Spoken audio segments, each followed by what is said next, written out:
Ladies and gentlemen, please welcome your moderator, Mark Tessier-Dorfay, with today's infrastructure panel.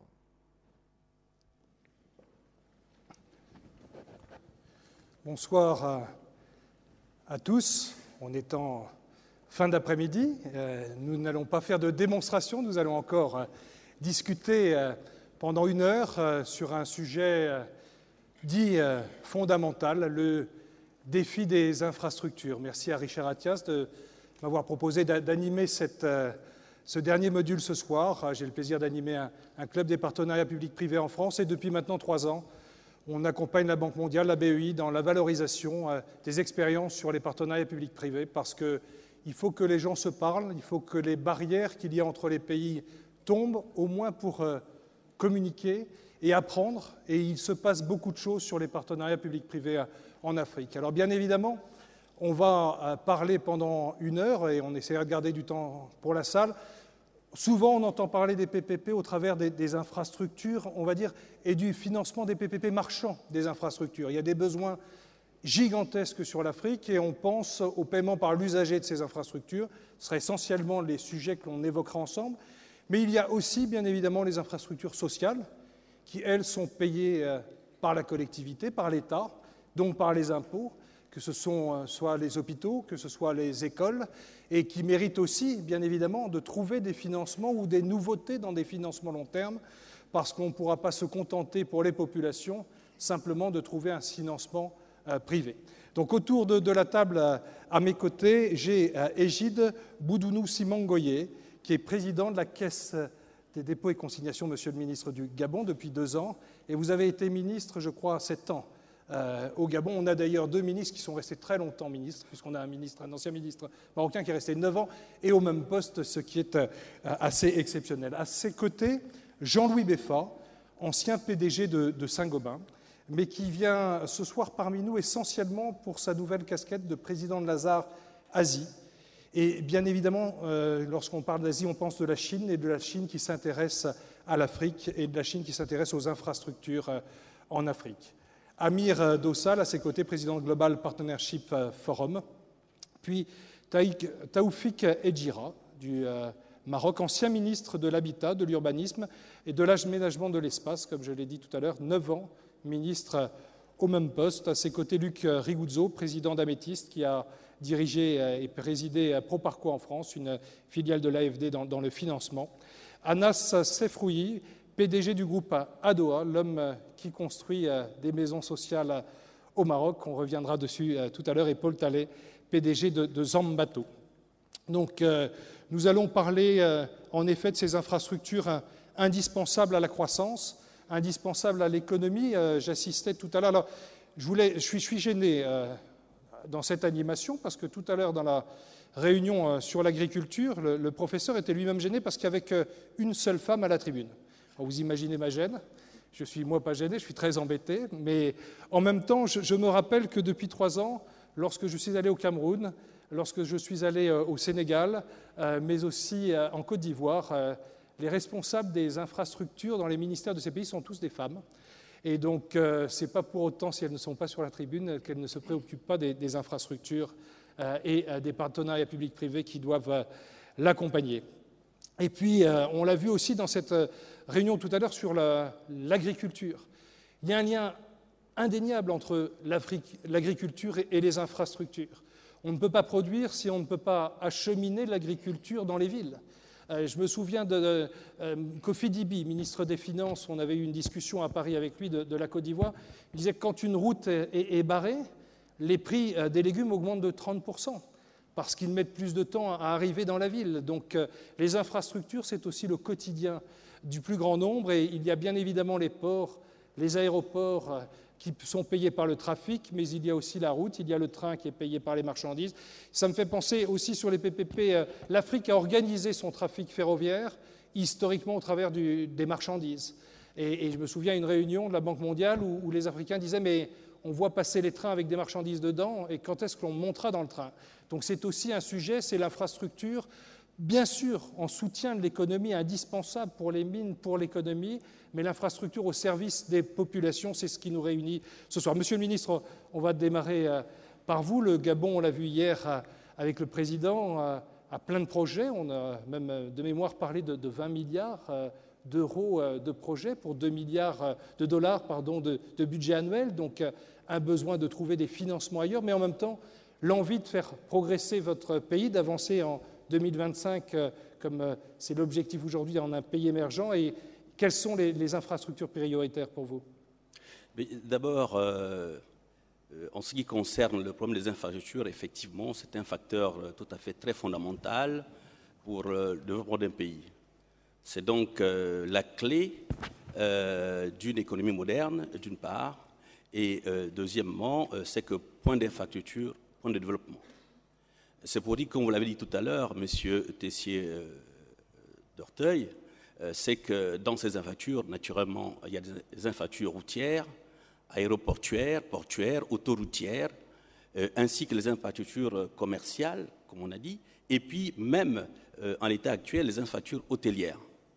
Mais ces infrastructures, lorsqu'il s'agit, disons, de les mettre en œuvre, on a besoin, en l'état actuel des choses, et particulièrement dans le milieu africain, de pouvoir avoir recours à un partenariat public-privé. Mais ce partenariat public-privé, c'est celui qui régule les investissements dans ce domaine, parce que, naturellement, l'État n'a pas la capacité de pouvoir investir en totalité dans les infrastructures publiques, dans la mesure où ce sont généralement des montants très élevés. C'est pour cette raison que le recours au partenariat public-privé reflète, disons, un intérêt très important pour les pays qui veulent devenir les pays émergents. Donc c'est pour dire que le partenariat public-privé, c'est d'abord un acte de modernisation de l'économie. L'économie, c'est ce qui se fait à l'heure actuelle, dans la mesure où, à l'époque, la mode était au privé, mais actuellement, on a davantage, beaucoup plus recours au partenariat public-privé qui se pratique naturellement par une gestion déléguée ou en concession. Alors, il est bien évident que ce partenariat public-privé ne peut réussir fondamentalement que sur un certain nombre de critères qui sont les critères les plus importants. D'abord, le partage du risque, un risque équilibré entre la puissance publique, d'une part, et puis le partenaire qui amène, disons, ses fonds pour la mise en œuvre, disons, d'une infrastructure. Mais il y a également l'importance de mettre un organe de régulation, parce qu'il est bien évident que lorsque l'autorité publique met en place un partenariat public-privé avec une entreprise multinationale, il est aussi important que l'autorité publique puisse, en accord avec le partenariat public, mettre un organe compétent de régulation qui puisse suivre éventuellement les conventions qui ont été signées entre la puissance publique et les investisseurs internationaux. Et le dernier point qui est important, c'est qu'un partenariat public-privé ne peut avoir sa valeur réelle que lorsqu'il est bâti sur le long terme. S'il est bâti sur le long terme, c'est ce qui fait que généralement, s'il est bâti sur le long terme, ça demande d'avoir un certain nombre, disons, de garde-fous juridiques. Donc, généralement, un partenariat public-privé est accompagné d'une loi qui est généralement spécifique à ce partenariat public pour à la fois protéger la puissance publique et également le partenaire public qui est venu investir dans le pays. Je crois que c'est un terme important à retenir, c'est le long terme et l'investissement durable. Aujourd'hui, ce qui est important dans les partenariats publics-privés, c'est en effet de partir sur 10, 15, 20 ans et en même temps, pas simplement d'investir, mais être bien sûr que celui qui va accompagner, on va accompagner cet investissement tout au long de sa vie, éventuellement qu'il ait 20 ans ou 25 ans après, une valeur résiduelle en l'état de sa commande pour maintenir des emplois et maintenir un investissement au même niveau que le jour où il a été livré. Luc Riguzzo, peut-être une vision sur l'Afrique, sur les secteurs où il y a des besoins aujourd'hui. Il y a des secteurs prioritaires? En tout cas, les chiffres sont clairs. On estime à peu près à 93 milliards de dollars les besoins annuels pour l'ensemble des infrastructures. Vous avez à peu près 45 milliards qui sont fournis par les différentes puissances publiques, c'est-à-dire à la fois les bailleurs de fonds et les gouvernements. Donc il manque la moitié, 45 milliards, pour satisfaire ces besoins. Et si on regarde les secteurs qui sont les secteurs où les plus gros déficits s'expriment, il y en a deux qui arrivent malheureusement de façon écrasante. Le premier, c'est l'énergie, l'électricité. Il manque 30 milliards par an pour satisfaire les besoins d'investissement en Afrique dans l'énergie. Et le deuxième, c'est l'eau. Et ces deux, pour à peu près 13 milliards, et ces deux secteurs, font 90% des besoins, ce qui ne veut pas dire qu'il n'y a pas des besoins dans les transports, L'Afrique a des surcoûts logistiques extrêmement importants, mais généralement, ces secteurs s'autofinancent plus facilement. Si on regarde donc les critères qui font que le secteur privé pourrait s'impliquer plus fortement ou devrait s'impliquer plus fortement, le ministre vient de le dire, il y a des aspects essentiels qui sont la régulation, qui sont le partage des risques. Il y a aussi, de mon point de vue, la nécessité de crever des tabous, en tout cas. Et un de ces premiers tabous, c'est la question tarifaire. Si on veut que le plus grand nombre ait accès aux services essentiels, malheureusement ou heureusement, l'expérience a montré qu'il fallait accepter de faire payer un juste prix, mais de faire payer ce prix pour que l'exploitant privé, que ce soit en partenariat public-privé ou en concession, en leasing, soit capable d'arriver à un équilibre financier. Et l'Afrique est pleine d'exemples, on ne sait pas assez, de partenariats public-privé réussis. Il y a eu quelques échecs, notamment dans ces secteurs-là. Il y a aujourd'hui, pour donner un chiffre, il y a plus de 100 millions de personnes aujourd'hui dans ce continent qui ont accès à de l'eau privée.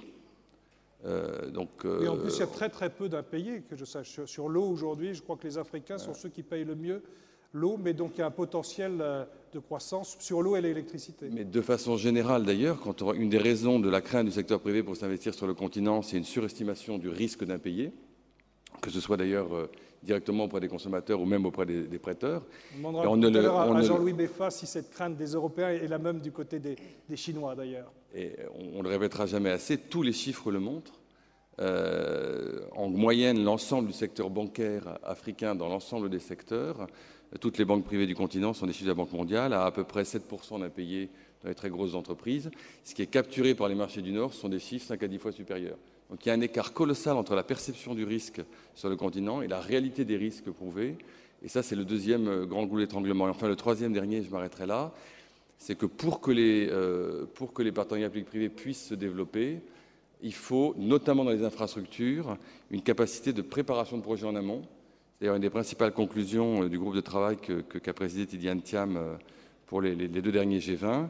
Et il ne faut pas que cette capacité de préparation de projet soit essentiellement publique. Il faut qu'il y ait des opérateurs privés qui, au-delà de leur rôle de financier, soient capables de faire de l'arrangement en amont et d'aider des projets à apparaître, make things happen. Et il ne faut pas que ce soit simplement des publics ou des bailleurs de fonds. Et d'ailleurs, une des ambitions d'Amétis que nous créons en partenariat avec le groupe Edmond de Rothschild, c'est justement, au-delà du rôle de financement, d'être capable en amont d'accompagner la préparation de projets en les structurant et en les rendant bancables. C'est aussi, à mon avis, le principal goulot d'étranglement. Et je crois que parallèlement à ce besoin du côté du privé, il y aura le renforcement des capacités du côté du public. On le voit nous-mêmes en France, on a aujourd'hui énormément de cabinets de consulting qui peuvent accompagner la personne privée, mais il faut armer la personne publique soit par une formation interne, soit bien évidemment par le recours à de l'expertise extérieure pour être dans un dialogue au même niveau de compétences et pour être bien sûr qu'à l'arrivée, tout le monde est heureux de signer le contrat. Je vais me tourner vers vous, Monsieur Edjira, parce qu'il y a une expérience extrêmement intéressante au Maroc sur l'urbanisation et finalement l'immobilier, où vous avez utilisé en fait le levier de la construction comme outil de partenariat public-privé pour le financement des infrastructures publiques. J'aimerais avoir l'histoire de ce partenariat public-privé spécifique et particulier. Je confirme, effectivement, le Maroc a lancé en 2010, sous l'impulsion de notre roi et avec une magnifique synergie entre le gouvernement et le Parlement, une nouvelle loi qu'on va appeler la loi de la renaissance de l'immobilier social. Alors c'est une disposition nouvelle qui met à contribution ou qui met en vase communicant 3 grands principes, 3 grands concepts. D'abord un méga PPP pour mobiliser le secteur privé et faire émerger des entreprises championnes. Tout à l'heure, Anas Freoui va apporter un témoignage. C'est une entreprise qui réalise aujourd'hui 35 000 logements sociaux par an. Il fait un chiffre d'affaires de 1 milliard de dirhams. Mais pas uniquement des champions, mais aussi de la très petite entreprise, de la petite et moyenne entreprise. Aussi, et du moment qu'on parle de l'infrastructure, comment mettre le secteur privé, le mettre à contribution pour pouvoir participer, pour aider, pour soutenir le secteur public et les municipalités à réaliser des infrastructures. Donc le concept est très simple. L'État n'offre pas de foncier, ne donne pas de foncier, mais l'État donne une exonération fiscale. Le promoteur réalise son logement, le coût du logement, c'est 35 000 $. Ils vont aux ménages, aux citoyens, le logement à 30 000 et l'État met la main dans la poche et paie 5 000. La réalisation de ces logements sont bien entendu prises en charge presque entièrement, disons 95% par le secteur privé. Aujourd'hui, on est à 1 million de logements conventionnés par l'État. C'est un projet qui porte sur 2 milliards de dollars d'investissement direct dans 85 villes. Alors, le challenge, c'est quoi? Le secteur privé participe, il réalise ses logements, mais en même temps, il a la charge de réaliser aussi bien les infrastructures que les équipements publics. C'est-à-dire, il a la charge de ramener la route, de ramener les réseaux de l'eau, de l'électricité et de l'assainissement. Plus que ça, il a la charge de participer dans la construction et la réalisation des équipements publics. Tout à l'heure, un témoignage, un échantillon parmi d'autres, de M. Sfreoui qui va vous parler, qui va vous dire qu'il a réalisé des écoles, il a réalisé des routes, des stations d'épuration, des ponts, des hôpitaux, des collèges, des lycées, à l'occasion de la réalisation donc, de ces programmes. Donc voilà le vase communicant qu'on a trouvé pour pouvoir en même temps résorber le déficit, répondre aux besoins annuels, mais aussi diminuer le déficit, mais surtout, dans le cadre de ce PPP, créer et faire émerger un secteur privé compétitif, présent et qui fait un travail fabuleux. Merci, Monsieur le Ministre. On va demander peut-être à Monsieur Sefraoui d'expliquer plus concrètement. Finalement, vous, en tant qu'entrepreneur privé, vous êtes en train de payer toutes les infrastructures publiques d'accompagnement, si je comprends bien. Mais c'est extrêmement intéressant. Ça montre qu'on est dans le domaine du possible. C'est-à-dire que vous allez payer les routes, l'éclairage, peut-être les écoles, tout ce que les villes n'ont pas les moyens de se payer. Bien, donc, comme dit, j'apporte un petit témoignage lors de l'invitation de notre ami Richard. J'ai tout de suite répondu OK pour venir apporter un petit peu ce témoignage. Et donc, pour raconter un petit peu l'histoire d'un secteur privé, en 1995, le privé ne participait pas du tout au logement social. Donc, feu Hassan II, notre roi du Maroc, a lancé le privé dans le logement social. Et le chiffre qui était annoncé, c'est de faire 200 000 logements sur les 5 ans. 200 000 logements, tout le monde se demandait, mon Dieu, comment nous allons faire? Et le privé s'est mis dans ce secteur, et en 2010, les 200 000 logements ont été bouclés. Et lorsque notre roi, Sa Majesté Mohamed VI, est venu au pouvoir, il a lancé le défi de 100 000 logements par an. Ce n'était plus 200 000 sur 5 ans, c'était 100 000 logements par an. Et là aussi, on s'est un petit peu se posé la question comment nous allons faire. Et donc, nous nous sommes lancés sur la machine et on a joué la proximité. Donc, la proximité d'aller voir beaucoup, comme j'expliquais, les bidonvilles. On allait dans les bidonvilles, on prenait des bus, on demandait à ces gens, aux bidonvillois, pourquoi vous habitez dans ces bidonvilles? La question était de dire comment nous allons faire. On n'a pas le choix. Bien, on leur a dit non, monsieur, vous avez le choix. Vous avez le choix. Aujourd'hui, avec l'aide de l'État, le promoteur privé qui est là, nous pouvons vous aider à sortir de logement. Les banques, bien sûr, ont participé. Donc, on a mis en place des crédits immobiliers sur 25 ans, ce qui a permis d'avoir des échéances de entre 80 et 100 euros par mois. Et on s'est rendu compte que le taux de casse, le taux d'un pays, ne représente même pas 1 à 2%. Donc, ce qui veut dire que ces gens payent. Et donc, le système bancaire a accompagné, bien évidemment, tout ce dispositif. Absolument, toutes les banques marocaines. Et nous sommes allés plus loin avec la réflexion en se disant, ces gens-là viennent, mais ils sont un petit peu perdus. Donc, il fallait les accompagner. Et nous avons mis ce qu'on appelle un guichet unique, mais le vrai guichet unique. Alors, nous avons 4 ou 5 banques qui sont dans nos établissements, la conservation foncière, la direction des impôts, la lyonnaise des eaux, la légalisation de signature, tous ces gens sont installés chez nous. De manière à ce que le client y rentre, il choisit son appartement, il fait le tour, et dans la journée, il se retrouve avec ses clés. Il n'est pas perdu dans les différentes administrations à ne pas savoir où aller. Et grâce à ça, donc, nous sommes, comme je vous le disais tout à l'heure, Monsieur le Ministre, arrivés à 35 000 logements par an. 35 000 logements, ça représente, ce n'est pas 1 milliard de dirhams, mais c'est 1 milliard d'euros, le chiffre auquel nous sommes arrivés. Et nous pensons arriver cette année 37-38 000 logements, parce que le besoin est énorme. Le besoin est énorme. Donc nous avons voulu partager cette expérience avec différents pays d'Afrique amis. Donc nous sommes en train d'essayer de partager cette expérience que je pense sera très bénéfique pour nous et pour les pays d'Afrique, d'une part. D'autre part, vous parlez tout à l'heure de l'infrastructure. Donc je suis aujourd'hui en train de faire des villes, carrément une ville. Nous avons, par exemple, du côté de Rabat, nous avons lancé un projet 750 hectares, 40 000 logements d'un seul coup. Donc, qui dit c'est 40 C'est une ville nouvelle. Une ville nouvelle. Une ville entière. Ça s'appelle Ferdaous, pour votre information.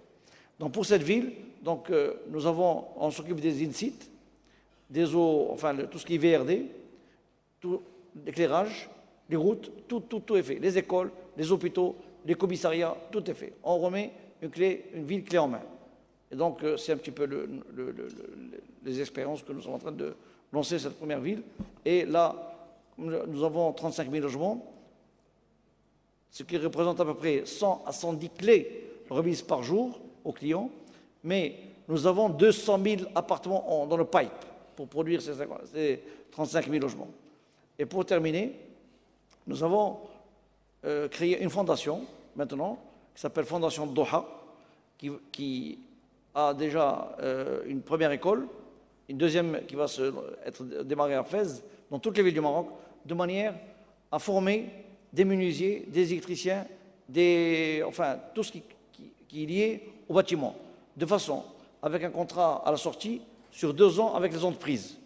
Et aujourd'hui, nous employons quand même 33 000 personnes sur nos chantiers. Voilà un petit peu l'expérience dont je voulais vous parler. Mais merci, parce que je crois que c'est extrêmement encourageant. On voit que ça a été fait sur l'immobilier. Je me souviens d'une réflexion et d'un dialogue qu'on avait eu au Cameroun en se disant, et finalement, et sur le tourisme, ne pourrait-on pas faire la même chose que vous faites sur l'immobilier aujourd'hui ? On donne la possibilité de créer des hôtels, on donne du foncier, que ce soit avec une aide de l'État ou un échange finalement de disponibilité du foncier, pour qu'autour de l'hôtel, il y ait les écoles, il y ait les routes qui puissent en effet être construites par celui qui va avoir un bénéfice dans la construction. Et je crois qu'on est dans un partenariat public-privé moderne. Il ne faut pas être rigide simplement sur des lois et sur des possibles, il faut construire. Beaucoup échanger, s'apercevoir que sans copier-coller ce que vous êtes en train de faire, ça peut donner des idées ailleurs. Et en effet, je le crois Hier, Monsieur le Ministre, on discutait même d'imaginer qu'un ministère demain pourrait être hébergé dans une tour privée, 4 étages dans une tour de 20, parce que le loyer que vous payerez, si le foncier vous appartient, à l'arrivée, il sera beaucoup moins cher que si vous l'aviez construit vous-même. Donc je crois qu'il faut vraiment, dans les partenariats publics-privés, pousser les limites. Et bien sûr, il y a des gens qui prennent des risques, des gouvernements qui ont pris des décisions, il y a une volonté politique très forte, bien évidemment, au départ, mais cet enseignement aujourd'hui où des villes entières ont des infrastructures sociales, gendarmerie, vous aviez dit école, ce que n'arrive pas à financer énormément de mairies dans le monde entier. Je crois que ça mérite d'une part votre témoignage, mais surtout que l'on s'en inspire pour ailleurs. Merci en tout cas, et on reviendra tout à l'heure sur ces possibilités. Je vais donner la parole à Paul Talley, PDG de Zambato, pour lui demander de nous dire aujourd'hui, avec son expérience, quelles sont les possibilités sur l'Afrique. How Africa project can attract more investors, parce que that's the problem. Great, thank you very much. And I'd like to note that I think I'm the only one that heard the president when he said no ties today. So I'm quite happy about that fact. I'm new to Africa. I've spent about we started coming to Africa as part of a U.S. trade delegation in February to look at opportunities to create investments and expand the ability for Africans to generate power and to try and increase the amount of power to the African people. We had the pleasure of visiting 5 countries on that mission, and since February of this year, I've been back to Africa now 4 times. So we are one of those companies that you talk about and that you speak of that has actually made a strong and firm commitment to the African continent. One of the challenges that we think faces African governments as they try and raise capital for infrastructure is the obvious perception and what we call the African hangover, and the way that Africa is perceived by a terrible job the media does in characterizing all the negative aspects of the African continent and the countries that are on the African continent. And as a result of that, we spent quite a bit of time with the ministers of energy and heads of state in all these different countries. And we discovered there are wonderful opportunities for investment here in Africa. There are situations where you have, government-subsidized programs with political risk insurance in place, with large grants from development agencies. There are situations where you have half the capital required in the equity that's being committed by a strong Western operator like GE, Siemens, or others. You have situations where the debt is being provided at a concessionary rate, and there's opportunities to make large returns where the tariff structure is designed in its onset to provide 35% return on capital in many situations. And so the fact is Western investors are not aware at all of these situations. And I think it's because of an inability for these governments to actually package these infrastructure investment opportunities and promote them to the rest of the world. So what we're doing is we've created an online platform that helps market and package these opportunities and puts it out and presents it to the eyeballs of all the investors in the world, and we think that's a great mechanism to help promote infrastructure investment here in Africa. Je crois que c'est très, très important d'avoir en effet des plateformes de rencontre et d'interface en fait entre les financeurs et les projets. Amir Dossal, président de Global Partnership Forum, how the African government can educate the world about their projects? Thank you. I was very interested to hear what Paul had to say, that one of the biggest challenges faced by the African continent is how do we get the message out of the opportunities which exist? We're going through a major discussion at the United Nations on Rio Plus 20. One of the biggest issues is how do you go about upgrading infrastructure, the refurbishment program, to bring countries up to scratch, provide the investment opportunities. And if you notice the discussions, they are focused on governments alone. The private sector is virtually non-existent in this equation. What is needed is that the private sector should be at the table to bring about shared value, share risk, and also share benefits. And attendant to that process, of course, is not just economic activity, but social benefits attached to it. The housing component, which you are looking at in Morocco, is a classic example of doing well to do good. And the platforms which do not exist now should be created.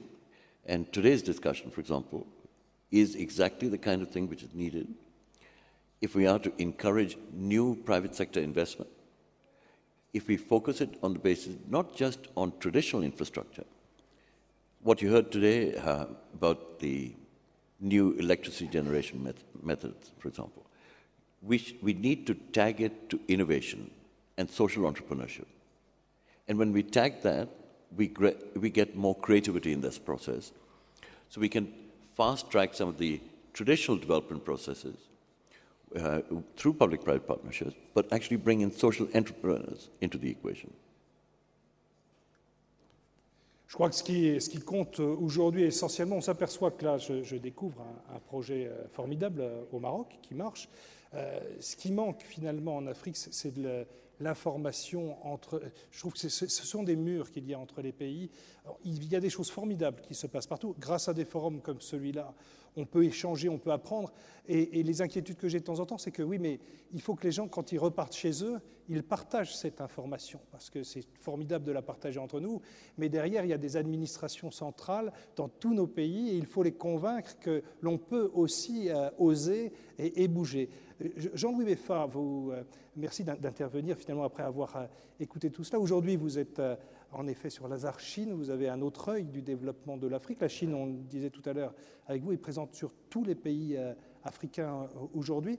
Elle commence à s'intéresser aux infrastructures. Comment elle aborde ce marché? On a vu tout à l'heure, Luc Riguzzo le disait, que finalement les Européens, ils ont peur des impayés et ils ont peur en effet de la prise de risque sur les délégations de services publics. Elle se pose quelle question, la Chine, aujourd'hui, sur les infrastructures en Afrique? Oui, je crois que d'abord de dire que la Chine joue déjà un rôle important dans le domaine des infrastructures en Afrique est presque une banalité. Ce sur lequel je voudrais insister, c'est de mettre en avant les raisons objectives qui font que la Chine ne peut que jouer un rôle de plus en plus important dans la réalisation et le financement des infrastructures en Afrique. La première raison, d'abord, c'est de rappeler les chiffres considérables de ce que la Chine fait pour elle-même dans le domaine des infrastructures. Il faut redire des chiffres qui peut-être ne sont pas totalement connus. La Chine construit plus de la moitié des logements de la planète. La Chine produit la majorité du ciment de la planète, la majorité du verre bâtiment de la planète. Dans le domaine des autoroutes ou dans le domaine des transports ferroviaires, la Chine représente sans doute 80% de l'effort d'investissement de la planète. La conséquence est assez claire, car ceci est réalisé à au moins 90% par des entreprises purement chinoises. Ces entreprises, à cause de cela, sont en train de devenir des grands leaders mondiaux, d'autant plus que la Chine, partant d'entreprises dispersées sous la direction de l'État, car les principaux acteurs sont des entreprises d'État, a concentré les talents, à regrouper les entreprises de façon à leur donner pour chacune une part significative du marché chinois, ce qui leur permet d'ailleurs de faire des bénéfices très importants en Chine et d'avoir les moyens financiers de se développer à l'extérieur. Donc, il faut bien voir qu'émergent des sociétés d'une taille que nous n'avions jamais vue avant, et deuxièmement, que ces sociétés font sans arrêt des progrès dans deux domaines essentiels, la gestion à la fois dans le domaine de l'ingénierie, dans le domaine de l'organisation des chantiers, et également des progrès constants dans le domaine de la technologie, c'est-à-dire savent faire des choses de mieux en mieux et de plus en plus difficiles. Rappelons aussi des chiffres qui sont bien connus quand même, c'est que quel que soit ce qu'on dit sur la hausse des salaires chinois, un ouvrier chinois continue à coûter à peu près 7% du coût d'un ouvrier européen ou américain. Un ingénieur chinois coûte environ 25%, un quart du coût d'un ingénieur également européen ou américain, avec des niveaux de compétences qui commencent à devenir très semblables. Et donc, s'il faut faire le coût d'ingénierie, eh bien, un coût chinois sera peut-être, disons, de l'ordre d'un quart ou d'un tiers de cela. En ce qui concerne les équipements, d'ailleurs, on peut dire en gros, de par mon expérience dans toute une série de secteurs, qu'un équipement chinois coûte 60% à peu près d'un équipement produit dans le monde occidental, et en technologie, ils sont en train de progresser. Donc, l'offre chinoise et l'effet d'expérience sont en train de faire d'eux des sociétés de plus en plus compétentes, de plus en plus importantes et de plus en plus prêtes à prendre des risques sur des chantiers importants. Bien entendu, il restera toujours pour l'instant aux entreprises occidentales l'eau de gamme, les choses techniquement difficiles, mais elles sont en train d'être un peu cantonnées dans les choses les plus difficiles. Deuxième point, et je terminerai par là, évidemment, par rapport à des États-Unis avec des contraintes financières qui également regardent de plus en plus vers l'Asie et peut-être un peu moins vers l'Afrique, avec une Europe qui est avec beaucoup de dettes, qui a beaucoup plus de peine à mettre de l'argent pour, par exemple, l'aide au développement. En revanche, la Chine a des réserves financières considérables. Elle commence à trouver que c'est beaucoup plus intelligent de s'en servir pour faire crédit à des pays africains au lieu de le placer en bons du Trésor américain. Et donc se conjugue une offre technique et une offre financière qui va être extrêmement compétitive. On voit de plus en plus des entreprises chinoises soutenues par l'Exim Bank chinoise, par les banques chinoises, pouvoir assurer des financements à 85%. Voilà. Donc je veux simplement dire qu'il existe maintenant une dynamique d'expérience, une dynamique de compétences, une dynamique de force financière.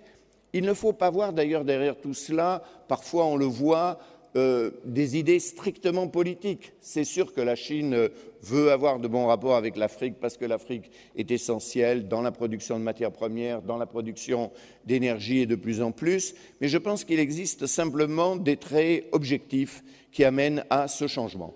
Je pense que d'ailleurs on sent très bien dans les dirigeants des gouvernements africains leur désir de diversifier cela. Le président Bongo a clairement dit bon, nous voulons travailler avec les Chinois, avec les Indiens, avec les Européens, mais il y a la volonté d'élargir très clairement chez les dirigeants ex-ante. Un mot simplement sur les questions, puisque vous nous posez la question sur le rôle des partenariats publics-privés. Je crois que la distinction reste toujours la même. Il existe un certain nombre d'infrastructures qui sont purement des infrastructures, je dirais, dans le domaine de l'éducation, dans le domaine également de l'aménagement du territoire, qui ne relèveront pas d'un financement privé, parce que seul l'État peut le faire. Appelons-la la catégorie 1. Après, il y a une catégorie 3 dans laquelle, je l'appelle 3 parce qu'il va y avoir la catégorie intermédiaire, 3 dans laquelle il est clair qu'il peut y avoir une raison, une autoroute dans laquelle le péage apparaît réaliste, un chemin de fer dans lequel on sait qu'on va devoir évacuer des produits d'une mine, dans lequel on voit clairement la base pour laquelle le produit ce sera rentable, il y aura. Encore que je crois que les partenariats publics-privés auront toujours besoin, à ce stade, pour l'instant, en Afrique, d'une certaine garantie, mais de gouvernement quelque part, une sorte d'élément de dernier recours. Et puis il y aura toutes les zones intermédiaires entre les deux. Ceci dit, il est sûr, et comme viennent de le dire très remarquablement un certain nombre de personnes qui se sont exprimées, il va y avoir une place plus grande à un financement privé, encadré, mais le financement extérieur et le financement aussi d'entités comme la Chine sera d'autant plus nécessaire que les gouvernements africains ont tiré les leçons des problèmes qu'ils ont eus parfois dans tout un tas de pays d'être trop endettés. Beaucoup d'entre eux ont terminé maintenant le cycle de restructuration de leurs dettes, mais ils ne veulent pas recommencer. Et donc je pense également qu'un réalisme dans le financement des infrastructures est en train de prendre place en Afrique.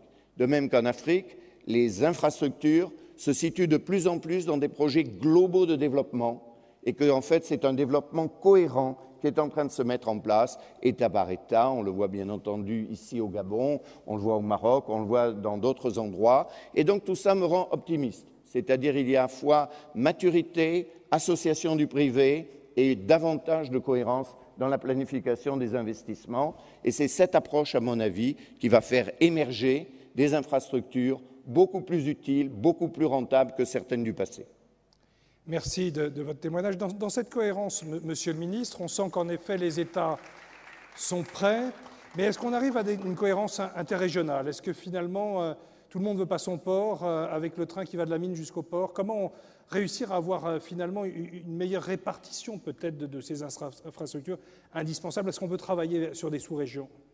Mais il est bien évident que lorsque on parle des infrastructures, il faut faire aussi recours à l'intégration sous-régionale. Il y a des routes inter-États. On pourra prendre l'exemple, disons, l'Amérique latine. Nous avons effectivement les routes transamazoniennes. Aux États-Unis, vous avez eu le temps d'avoir le chemin de fer Transamérique. Et il est bien évident que dans le contexte de l'Afrique, il est très important qu'on puisse développer ces corridors de développement qui sont le lien entre États. Au niveau, disons, de notre sous-région, il est prévu naturellement des routes transafricaines qui partiraient du nord de l'Afrique en passant par le Gabon et puis rejoindraient éventuellement le Congo pour aller en Afrique du Sud, que ce soit dans le sens du nord au sud ou bien de l'est à l'ouest. Ça, c'est une programmation qui a été donc mise en place par les États africains et particulièrement les États sous-régionaux. Bien évidemment, ça c'est dans le cadre, disons, des routes. Mais on peut le trouver aussi dans un contexte énergétique. Énergétique, pourquoi? On a longtemps parlé, par exemple, le barrage d'Inga, qui aurait pu éventuellement alimenter la sous-région du fait de sa puissance excessive. Mais il y a aussi d'autres potentialités énergétiques qui peuvent être développées avec d'autres pays de la sous-région, naturellement, sur le développement d'un certain nombre de barrages qui ont été tout à fait repérés par les services publics, qui pourraient également être financés dans le cadre d'un partenariat public-privé, étant entendu que de ce domaine de partenariat public-privé doit avoir en retour, disons, un retour d'investissement assumé.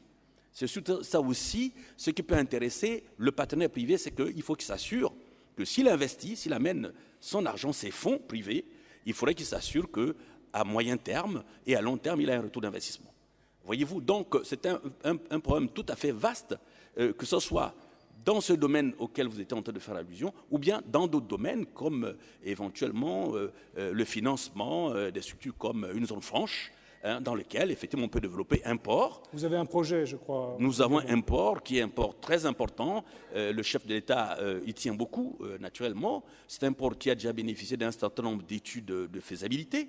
C'est un port en eau profonde avec un tirant d'eau qui fait 22 mètres, capable de pouvoir recevoir les bateaux de 200 à 300 000 tonnes à quai, avec tout ce qui comporte comme étant des structures pouvant recevoir effectivement des minerais, des gros tonnages, que ce soit en sortie de ce port ou bien à l'entrée de ce port. Donc voyez-vous, voilà ce projet de la zone franc Lille-Monji, c'est un projet qui est type pour un partenariat public-privé. Je crois que, M. Beffa, vous avez évoqué tout à l'heure en fait, le niveau 1 des infrastructures ou des PPP plutôt payés versus personnes publiques. On a, issus de l'Angleterre, des PFI, en France des contrats de partenariat, qui en effet sont quand même des PPP parce que c'est la personne privée qui prend le risque pour construire un hôpital et qui sera payée le jour de la livraison de celui-ci. Et on peut massifier aujourd'hui avec certains outils. En effet, pour ne prendre que la grande tradition des États, on fait un collège, un lycée par an pendant 10 ans ou pendant 20 ans, ce qui en fait 20 au bout de 20 ans. La bonne question, c'est de se dire, et si on les faisait 10 d'un coup ou 20 d'un coup? Et à ce moment-là, on a besoin de financement et de privés qui vont porter le risque. Et on trouve dans une nouvelle forme juridique de financement long terme de l'infrastructure un lissage, sauf que la différence est très très importante par rapport aux besoins sociaux, c'est qu'on sort 20 lycées en une année, au lieu de mettre 20 ans à en sortir un par an. Donc on peut trouver aujourd'hui, sur le marché, on va dire, juridique, des nouveaux outils qui peuvent accompagner la croissance des États, parce que, ce que je dis bien évidemment, si on va chercher sur l'usager le financement, il faut juste trouver un bon équilibre et pas se tromper. Luc l'a rappelé tout à l'heure, il ne faut pas avoir peur du prix. Il faut le juste prix. Il y a une bonne nouvelle, et ça s'est passé, il y a une autoroute qui a ouvert à Dakar ces jours-ci. Je crois d'ailleurs que le responsable de l'APIX est par là, M. Sarr, mais bon, en tout cas, cette autoroute, elle a ouvert il y a 4 mois. Tout le monde disait que ce serait impossible en Afrique. Les Africains ne vont pas payer une autoroute. Eh bien, le péage, l'équilibre de l'autoroute est de 23 000 usagers jour. Ils sont déjà à 20 000. Et donc, ce qui est extraordinaire, puisqu'il n'y a que 4,5 km ouverts sur 20. Ce qui veut dire, d'ailleurs, le ministre des Infrastructures, Hachi de la Côte d'Ivoire, nous l'avait dit, quand vous mettez 2h30 dans un embouteillage pour traverser une ville, et que vous ne mettez plus qu'une demi-heure de main, ben, ce que vous payez pendant 2 heures d'essence à ne pas avancer, vous pouvez le mettre dans le péage. Mais en plus, vous gagnez 2 heures de compétitivité par jour, parce que ce temps-là, vous allez l'utiliser à faire autre chose. Donc, il y a des possibilités. Alors, ça se fait à l'africaine aussi. Moi, j'ai été très amusé par l'ouverture de cette autoroute, puisque le jour où ils ont ouvert, il y avait beaucoup de mobylettes sur l'autoroute. Donc, ils sont allés voir le ministre de l'Intérieur en disant « Est-ce que dans la loi, il y a quelque chose qui interdit les mobylettes sur les autoroutes ?» Et puis, plutôt que de faire du lobbying pour interdire les mobylettes sur les autoroutes, le concessionnaire a dit « Et si on faisait de la bande d'arrêt d'urgence une voie pour les mobylettes ?» Eh bien, c'est la seule autoroute du monde qui a une voie pour les mobylettes, mais figurez-vous que les mobylettes, elles payent demi-tarif et c'est 4% des recettes. Ça mérite d'être souligné parce qu'il faut bouger, il faut réfléchir, il faut voir ce qui est possible, il faut s'adapter, bien évidemment, à une situation, mais ça montre que l'on peut bouger. Alors, je crois qu'au Maroc, Monsieur le ministre, il y avait Monsieur Messoir ce matin, il y a une loi PPP dans les tuyaux depuis déjà quelques années qu'il a initiée. A priori, je pense qu'elle avancera peut-être d'ici la fin de l'année 2012. Il y a aussi de très très beaux projets. Il y a un projet phénoménal d'irrigation à El Gardan, où c'est un financement mixte, 60% par l'État et la région, 40% par les agriculteurs, un contrat de 25 ans, tout est respecté. Donc on voit bien que l'irrigation en Afrique, c'est un sujet bien évidemment essentiel, qui est parallèle à celui de l'agriculture, et on trouve des PPP nouveaux, parce que celui-là, il est sorti de nulle part. C'est un mixte entre une DSP, un contrat de partenariat, et finalement se mettre autour d'une table et trouver la meilleure des solutions. Comment voyez-vous l'évolution des PPP au Maroc dans les années à venir? Alors, tout simplement, c'est une culture qui commence à prendre forme et qui commence à intégrer maintenant le management public. Bien entendu, à la sortie, il faut que tout le monde se retrouve, il faut que tout le monde gagne dans un langage simple, il faut que l'État tire profit, le secteur privé, naturellement, il faut qu'il tire profit, et bien entendu, la communauté. Du moment qu'on part sur ces bases, tous les secteurs économiques, tout confondus, aujourd'hui, ils sont dans une logique de développement de PPP. Bien entendu, l'État recherche aujourd'hui à faire prendre en charge une partie de ses dépenses par le privé, bien entendu, toujours dans le gagnant-gagnant.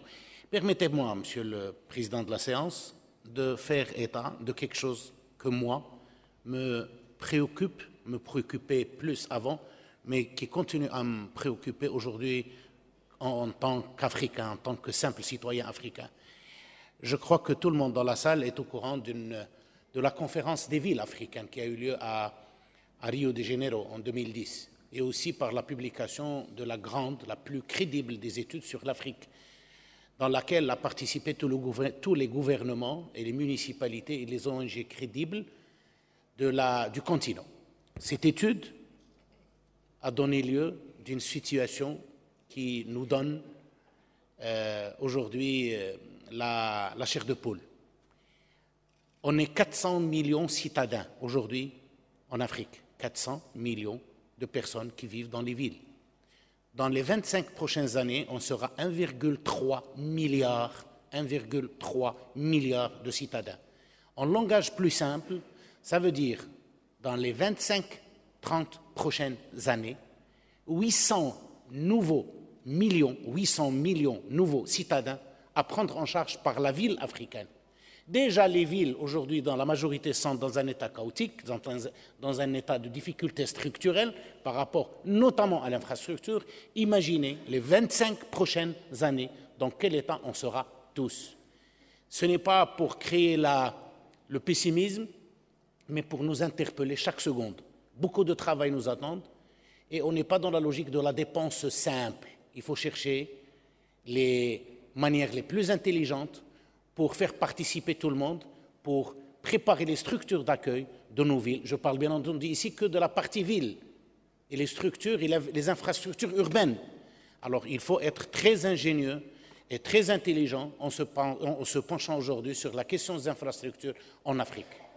Peut-être qu'on pourra s'inspirer de l'exemple aussi des constructions au Maroc, chez vous, et sans me tromper d'ailleurs, 80% de ces villes seront en bord de mer. Ce qui veut dire aussi qu'il y aura tout un travail à faire d'assainissement pour ne pas demain polluer la mer, parce que les habitants du monde demain habiteront dans des villes à 80% autour des mers. On me suggère de prendre des questions dans la salle, parce que pour des raisons de protocole, on devra finir à 19h précise. Donc si vous l'autorisez, merci de prendre des questions. Monsieur au premier rang, merci d'avoir la gentillesse de vous présenter. Oui, bonjour, Olivier Stinzi, associé d'Edifice Capital. Nous sommes une société de gestion de fonds d'investissement dans les infrastructures économiques et sociales en partenariat public-privé et dans l'agriculture. Je voudrais juste rebondir sur ce que vous venez de dire, monsieur, sur l'évolution sociétale de l'Afrique dans une vision prospective dans les années qui viennent. Il y a effectivement cette urbanisation et il y a aussi la formation d'une classe moyenne, l'apparition d'une classe moyenne en Afrique qui aura deux conséquences. La première, d'autres modes de consommation, parce que quand on est en milieu urbain, on ne consomme pas comme on est en milieu rural, mais le fait d'avoir une classe moyenne aussi, ça signifie aussi qu'on a une classe qui peut épargner. Et donc c'est un petit peu ce qui m'amène à ma question, c'est dans cette nouvelle Afrique émergente, nous en tant qu'investisseurs, on le voit bien au niveau des fonds que l'on peut mobiliser, il y a beaucoup d'argent au niveau de la sphère publique internationale. Il y a aussi une très grande épargne africaine. Et avec cette évolution de cette classe moyenne, il va y avoir une plus grande participation des salariés dans le secteur formel, donc des gens qui vont cotiser, donc une forte proportion de la population qui va cotiser dans des caisses de retraite. Donc il va vraiment y avoir une masse financière africaine qui pourrait être mobilisée et qui pourrait être mobilisée, de notre avis, en premier lieu pour satisfaire ces infrastructures sociales pour lesquelles, comme M. Beffa l'a dit, ça reste l'État qui, en définitive, va payer. Donc ma question, c'est, en prenant l'exemple du Gabon, le Gabon vient de créer son fonds souverain. Le Gabon a, monsieur le ministre, la Caisse des dépôts et consignations. Comment est-ce que, de votre avis, le Gabon et comment d'autres pays peuvent mobiliser cette épargne publique et cette épargne privée, mais une épargne africaine pour faire en sorte que le Gabon et l'Afrique soient véritablement partie prenante du financement des infrastructures, que ce soit directement ou que ce soit par l'investissement dans des fonds dédiés. La question est claire, merci. Monsieur le ministre et président de la Caisse des dépôts et consignations. Merci beaucoup. En ce qui concerne notre pays, la mise en place du fonds souverain et également de la Caisse des dépôts et des consignations rend tout à fait dans ses objectifs. Ce sont les objectifs qui ont été définis par le chef de l'État, son Excellence Ali Bongo Ndimba. Et en effet, pour ce qui est du volet de la CDC, l'une des prérogatives qui est dédiée à la CDC, c'est tout simplement le volet immobilier au niveau, disons, en fait, l'habitat social.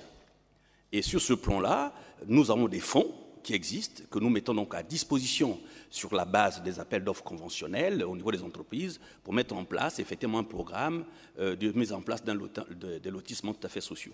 C'est le même objectif qui a été donné au niveau du fonds souverain qui, avec les fonds dont il dispose et en alliance avec d'autres fonds internationaux, peuvent amener donc ces structures à accompagner l'État à résoudre ce problème crucial de logement qu'il faut savoir qu'en ce qui concerne notre pays, nous avons un déficit de 120 000 logements et que le programme qui a été mis en place par le chef de l'État, c'est d'avoir au moins 5 000 logements par an. Et nous comptons résoudre ce problème dans les 5 années qui vont arriver. Étant entendu que ce sera dans un contexte également de partenariat public qui va se faire en coordination avec les deux organismes auxquels vous venez de faire allusion, c'est-à-dire la CDC et le Fonds souverain. Mais on va prendre une autre question. Juste une remarque.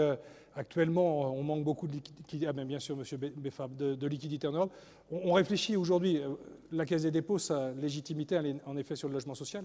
En France, on réfléchit aussi à se demander s'il ne faut pas faire un fonds d'épargne dédié aux infrastructures. Parce que, alors, il pourrait venir en supplément, bien évidemment, du doublement du taux d'épargne, fléché sur le livret et pour le logement social. Mais en même temps, il faut des fonds pour accompagner les projets. Et il faut essayer de capter l'épargne. Monsieur Beffa. Je voudrais reprendre, c'est la question très importante qu'a levée notre collègue marocain. Je crois que cette question des mégavilles est une question absolument essentielle.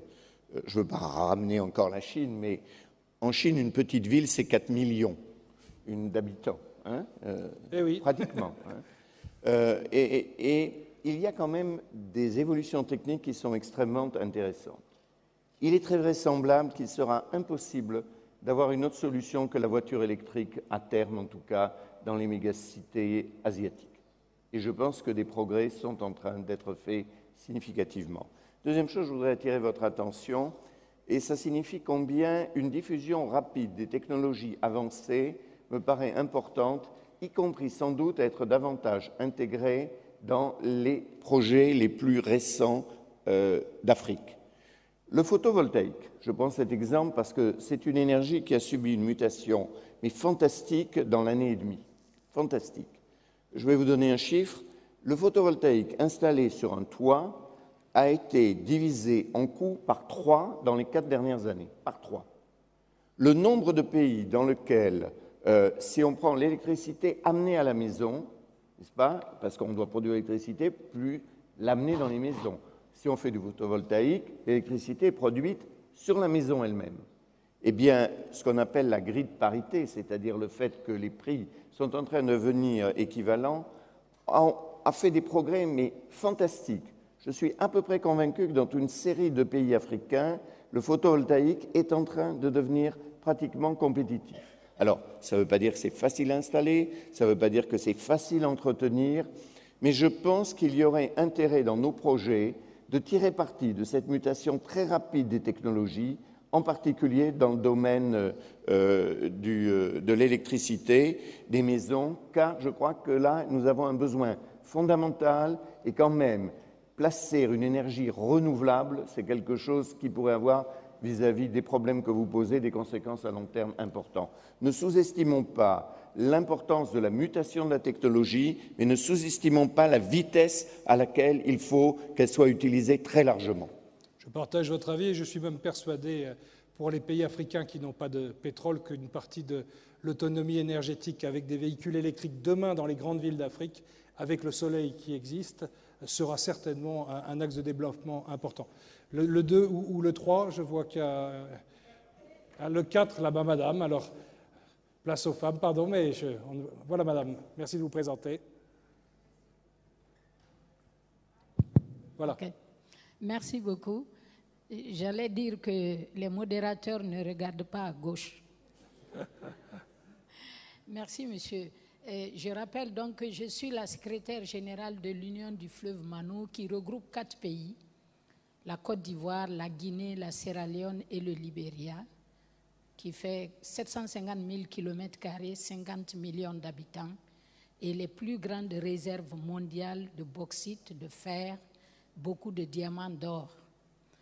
Alors, moi, il y a 3 choses que je voudrais dire. La première chose, la palabre est africaine et paradoxalement, face à la pauvreté, on parle de moins en moins les uns aux autres. Et là, je m'adresse à monsieur le ministre gabonais. Qu'est-ce qui est fait pour que les Africains se parlent plus? Parce qu'au cours de ce forum, ce qu'on a appris en termes d'information, ce sont des choses importantes qu'il faut partager. La deuxième chose, j'ai entendu dire depuis le matin qu'il faut la stabilité pour faire des affaires. Mais nous savons, en partant de l'histoire à la fois de l'Asie, de l'Europe et des États-Unis, que ce n'est pas toujours en temps de paix qu'on a fait le maximum d'argent. Nous avons, malheureusement, nous, aujourd'hui, nous avons une population pauvre, nous avons une population illettrée et beaucoup de conflits. Et il nous faut faire quand même des affaires. Alors, vous qui avez fait des affaires, qui avez une expertise en matière d'affaires, comment faire en sorte que je peux dire, ce paradoxe puisse être résolu au niveau de l'Afrique? La dernière chose, et je m'arrêterai là, n'est-ce pas, dans 3 ou 4 jours, moi je dois reporter devant des chefs d'État les perspectives de développement d'une sous-région qui a 2040 km de côtes marines, les côtes les plus poissonneuses d'Afrique, et tout ce que j'ai dit en matière de potentiel, et qui a des idées, des programmes concrets. Est-ce que vous seriez prêt à vous engager, pas seulement sur les grosses entreprises, parce que je n'en ai entendu parler, je n'ai entendu parler que de ça aujourd'hui, mais aussi sur les petites entreprises, parce que vos pays nous prouvent aussi que ce sont les moyennes et petites entreprises qui créent 70% de la richesse nationale. Comment faire en sorte que ce ne soit pas des mastodontes seulement qui soient créés, mais vraiment des petites et moyennes entreprises qui contribuent à développer nos pays? Merci. Merci, madame. 3 questions, monsieur le ministre. Quelle communication autour de ça, l'environnement des affaires et comment les PME, PMI s'invitent au débat? Écoutez, moi je vais répondre du moins à la toute première question, tout simplement pour dire qu'il y a une dynamique qui est en train de se faire au niveau de tous les pays du monde entier, et particulièrement l'Afrique, par des regroupements de pays. Je pense, si vous avez étudié l'histoire, vous avez bien compris que l'Union européenne est née d'abord, disons, d'une exploitation commune des gisements de fer et puis des gisements de charbon entre l'Allemagne et puis la Belgique et la France. Donc l'exemple que vous venez d'évoquer peut aussi se retrouver de cette manière. Au contraire, ça peut être une orientation de plus grande consolidation des intérêts entre États. Et je pense que ce que fait actuellement l'UMOA au niveau de l'Afrique occidentale, c'est ce que fait également ici la CEMAC, c'est qu'il faudra que dans l'exploitation de ces matières premières, on pense aussi à faire des regroupements sous-régionaux lorsque surtout ces gisements se retrouvent au niveau des frontières de l'ensemble des pays. C'est comme ça que je peux vous résoudre, mais en tout cas, je peux répondre partiellement à votre question, mais en tout cas, c'est un processus irréversible. Moi, je vais devoir conclure parce qu'on est contraint par le temps. Juste une réponse à votre dernière question, madame. Concernant en tout cas les infrastructures et les PME, les États peuvent obliger, dans les appels d'offres, à ce que sur les infrastructures, il y ait une part dédiée aux PME.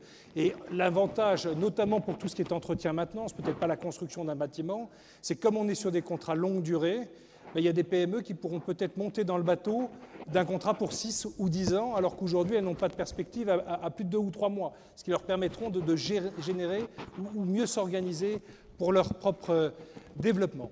Je suis désolé par le peu de temps que chacun de nos speakers a pu avoir parce qu'on était 7 à intervenir en juste 1 heure, mais on voit bien toute l'importance et l'utilité des infrastructures pour le développement économique. C'est un levier de croissance. Reste à bien ne pas se tromper entre celles qui pourront être financées par l'usager, celles qui seront prioritaires, bien évidemment, pour l'économie, celles qui devront accompagner le développement des infrastructures sociales. Et l'exemple du Maroc qui nous a été montré montre qu'on peut bousculer les lignes et trouver de nouvelles solutions. Et je crois que c'est ça qui est important aujourd'hui dans ce forum, c'est de rien de s'interdire, se mettre autour d'une table, maintenant, mais aussi à dîner, pour dire et si on repensait les choses autrement. En tout cas, c'est ce qui, je crois, est ressorti de cette table ronde. Je vous remercie à tous, je vous souhaite une excellente soirée. Merci, au revoir.